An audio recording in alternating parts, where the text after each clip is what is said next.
Educator, if you love telling owl babies, but you feel like it needs a little spark and you're a little bit sick of this book, here are 4 fresh ways to retell this story using props. This will work for babies, toddlers, preschoolers, for early childhood services, family daycares, after-school care, and even homes. The first one is the coolest one. So these are my special nesting dolls that we call babushka dolls. I have a mother owl. I have 3 owl babies, Sarah, Percy, and Bill. Where's my mommy?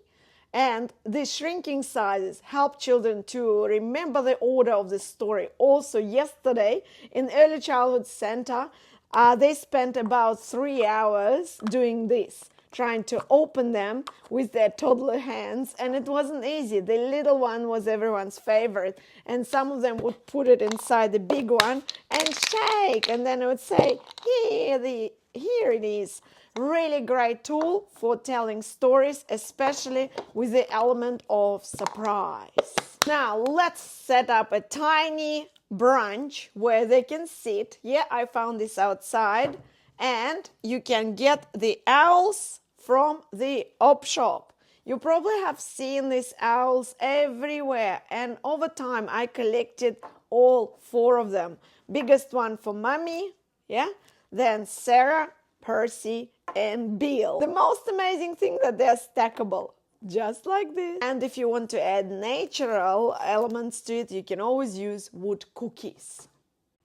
The key to puppets storytelling is that you bring them in a bag and you surprise children with amazing reveal. So as you can see, this is an Arctic owl from the op shop as well. These are my favorite IKEA puppets, and of course they're identical because they're Sarah, Percy, and Bill. Children love these puppets so much. We learn so much when we tell this story. I call them owlets, and they learn a lot about how they are nocturnal.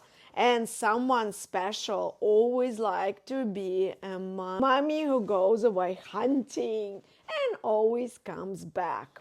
The puppets are really inviting. They're calm, they're visual, but they're very engaging. But Kate, what if I have nothing? No props. Use these 3 little stones for babies. Yeah, and a big stone for mommy. Believe me, this works as well. This will be Mommy Owl who flies away. This would be Sarah. This would be Percy. And this would be Bill. If you want to go ahead and decorate it with children, feel free to turn it into an amazing art project. But children will play with loose parts like this as long as they know this story. For more ideas on storytelling, follow Storykate. And let me know, how do you tell this story to children and what are your favorite books?